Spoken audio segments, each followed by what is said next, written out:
I was always fascinated with movies. Then I saw theater when I was 11, and I was like, oh, that's so amazing. It was this very famous play about a very famous Puerto Rican play about Puerto Ricans that go to New York and what happens to the family in Puerto Rico and the people that move to New York. It's called La Carreta, and I saw it with very famous Puerto Rican actors, and I was impressed. And I was like, oh, this is what I want to be. I want to be an actress. My family, like I told you, nobody like is a musician or an actor, so they were like, what? My mom took me to some auditions to Telemundo in Puerto Rico and all that, but it didn't work out. And when it was time for me to go to university, I decided to apply to the University of Puerto Rico to the drama department. And my mom was appalled. She was like, why? I did some theater in high school, but there were two groups in high school. There was like the amazing theater people and the not so good, and I didn't get in with the amazing ones. So my experience of theater in high school wasn't that great. I really wanted to be with the other group, but I was always hanging with the other group and going to see what they were doing. I've always been like that. I've always been like very curious. And if I want to learn from you because you're so good, I would just do whatever. I'll clean where you just, I'll do anything to be around you so I can learn from you in any way. And I did that and I applied to the University of Puerto Rico and I had really good grades and really good college board. That's how you call it over there. It's kind of like the SAT of Puerto Rico to get into university. And I got in and I made it to the traveling theater. This is a very prestigious thing in the University of Puerto Rico Department of Drama, where if you make it in, you tour around Puerto Rico and you take place everywhere in Puerto Rico to, you know, um, senior homes and parks and low-income housing and big theaters. They take you everywhere. And in exchange, you don't have to pay tuition. So you go through the university without paying anything. So all my Pell Grant was for me to just do whatever I wanted with. And so basically my mom didn't have to pay for anything because I would pay for my own like living and all that while they paid for my tuition. And I was just from 7 to like midnight every day, 7 a.m. to like midnight, taking classes. And when I wasn't taking classes, I was doing theater um, for 4 years and a half. And it was amazing. I was so happy. I didn't get to act much. I always got offered. There were people there that were really good and really big actors and very seasoned, so they would get the better parts. But so I always had like little things here and there. And while I was about to graduate, I was taking directing classes with the main guy, Dean Sayas, who directs the touring theater. And I really admire this guy. I would go to all rehearsals just to hear him directing and to see what he was doing. And taking his class, I found out that he thought I was a really good director. And just hearing that guy saying that did something to me that woke something that I was like, well, if he thinks I have it in me to do what he does, and I admire so much, then I'm gonna keep at it. And my last project, you were supposed to, not everybody, but if you wanted to, you could direct the whole play. And five women decided to do it. And my choice was to do Tennessee Williams' Suddenly Last Summer. And I did it in the Botanical Garden of Puerto Rico. It's supposed to be in a garden, and I was like, I'm gonna go big and I'm gonna go crazy. So I called the Botanical Garden and I was like, can I make a play there? And they were like, sure. And somehow my last project was in the Botanical Garden making this Tennessee Williams play that nobody does, especially in Puerto Rico. And I think I just wanted to impress him. And instead of impressing him, I impressed the press. I impressed everybody, all my other students. And then somehow I ended up with a company and directing a lot of plays and producing a lot of plays that I had read in studying and I wanted to see done, like the Harry Ape, uh, oh my God, Eugene O'Neill's The Harry Ape, and Frank Wedekind's Spring Awakening. What else? I did a whole book of this very famous writer in Puerto Rico called En Cuerpo de Camisa is the name of the book. And it's all these stories about Puerto Ricans in the, back in the day and the struggles. And we asked for the rights and we made it into a play. And we divided it into like five different directors and we made it. We did a lot of things. We did Federico Garcia Lorca's Yerma. We took that to a women's shelter in San Juan. We did a lot of things in the span of 5 years. And I there was this very famous reviewer in the most famous newspaper in Puerto Rico called El Nuevo Dia that would always fry everybody. He hated everybody. He would go see a play and he would be like, that's bad. And every time he would give me an amazing review. I still have them. And then the last play that he reviewed three of my plays that I directed, and they were all amazing reviews, especially the first one for the Harry Ape. And then he died. Then he died. And yeah, and then I was in my 20s and I was very I think I was harsh and I started losing a lot of friends. Maybe it was a mix of me being harsh when I was directing to or also there was probably a lot of like envy and things going on. And I decided to just stop and do what I wanted to do, which is actually I wanted to be an actress. That's what I wanted to do. And my friend, she also had a problem. She had her heart broken. And we were living together, we were roommates, and she was like, you know what, I'm going to LA. Actually, no, she didn't want to go to LA. She wanted to study a master's degree.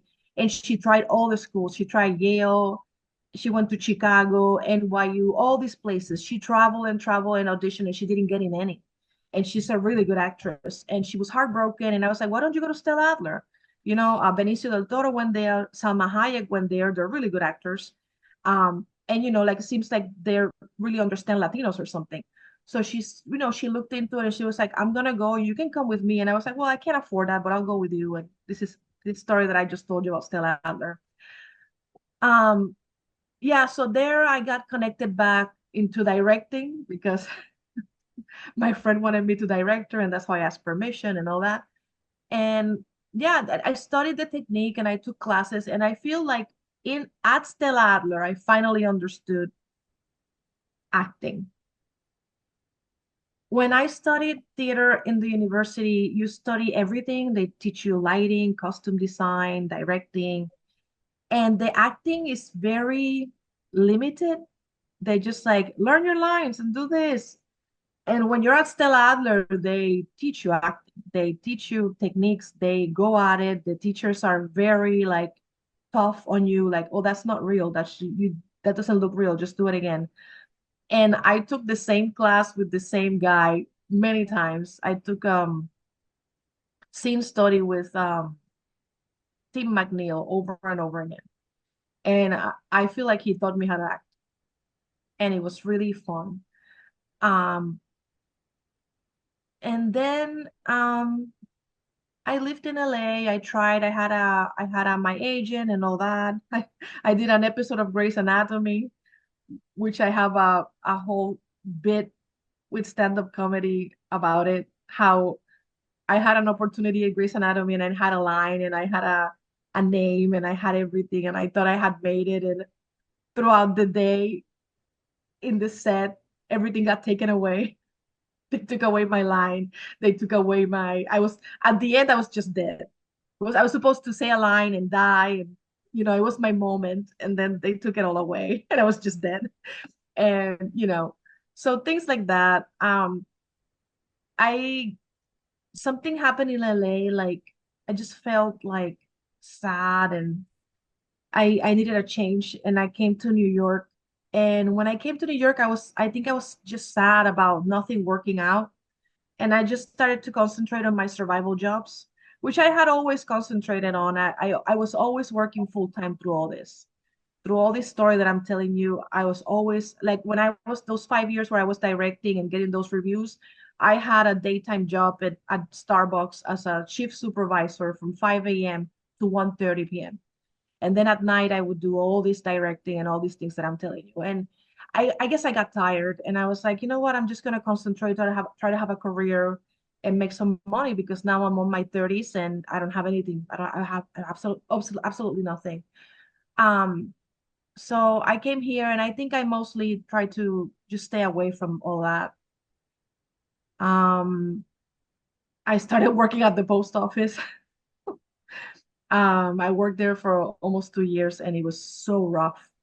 And I didn't have a life. The moments that I had was like to shower, eat, and go to bed, wake up and do it again. And then the pandemic hit, or the pandemic started to hit, and I decided to quit my job. I was gonna quit it all. And the day that I quit my job, I met Gwendolyn at a bar, and my whole life changed. Um, I didn't move. I was planning to. I quit the post office. I was planning to probably leave and go back to Puerto Rico and just. I was in a relationship. I had broken up with that person too. I was like, I'm leaving everything. I'm done. I'm so jaded that I'm done. And that night, while I was celebrating that I had quit with my friend, I met Gwendolyn at a gay bar that I never went to. I never go to gay bars. I never go to any bar. I don't have time. I don't drink, so there's no point. And I met her, and you know, Gwendolyn is very supportive, something that I've never had. I never had it with my mom. I never had it with my family. I never had it with anybody I dated. The only person that was supportive is my best friend, the one that I met in college. We did the company together. We moved to LA. But that's I don't even know if that's support. I mean, we just had we like the same things, right? And she always wanted me around because she thought I was a really good director and she's a really good actress, so she wanted me to direct her. So I don't even I guess it is support, but I never had like the support that Gwendolyn gives me. And she was always like, you know, even meeting her, I was like trying to find other jobs. I became a pharmacy technician and Gwendolyn was always, but like, why don't you do your thing? Like, why are you studying all these things? Like, and I was like, well, it's not easy. I don't know how to do it. Like most people that just go and act or go and do something have like their parents take care of them or they have something and I can't do that. But she was always very insistent and I guess with that in mind, I decided, yeah, let me give it a shot. And the only thing I can do, I have a really good job at Lincoln Center Theater. That's where I work now. And I work in the finance department. It's a really good job with really good benefits. And I was like, what can I do to do something for myself that has to do with performing? And that's where stand-up comedy came about. Everybody that I know since I'm like 16 has been telling me in high school, everywhere, like, why don't you do stand-up? You're so funny. You're so funny. Why don't you do stand-up? And I was always like, no, I'm not gonna do stand-up. No, I'm not gonna do that. Like and I love stand-up. I see stand-up comedy. I love comedians. I was obsessed with Jim Carrey when he came out. Saw his movies 10,000 times. His movies took me out of the depression that I got when my parents divorced. I love comedy, but I just didn't think that it's something I could do. And then I decided, let me give it a shot because if I do stand up, I'm in control, meaning it's at night, which has nothing to do with my job. You can take control of like where do I go, when do I go, um, meaning you have a freedom that you don't have in other things. When they're like rehearsals is Thursday, Friday, and Saturday, and you're like, oh, it's not good with my work. When you're doing stand up, it's always at night. So you have this freedom that you can have a daytime job and it's never gonna be a problem. So I was like, let me give that a shot. And I was very successful at it. Not every, but like 90% of the festivals I got in, I submitted, I got into. To many of them, I got to the finals. And I was like, oh, maybe people were onto something by telling me, why don't you go do that? Um, yeah, and then this idea that Gwendolyn keeps telling me, like, I really wish one day I get to see something that you direct. And I was like, well, if I was gonna direct something, I would direct Fear and Misery in the Third Reich by Bertolt Brecht, because it's what's happening right now in this country. And she was like, well, then why don't we do it? And um, fundraising. and all that has always been a struggle when I did theater in Puerto Rico and all that. It was always like hard, and I ended up with a lot of debt. And Gwendolyn's mother is in the fundraising world, and they know things. They've been always New Yorkers, so they know things about like where to get grants and what to do. They're very involved in the arts. And I was like, well, let's just give it a shot because you guys have so much knowledge that maybe this is not gonna end up being what it always ended up being for me. And we decided to try it, and here we are in the middle of it, a month away from opening night.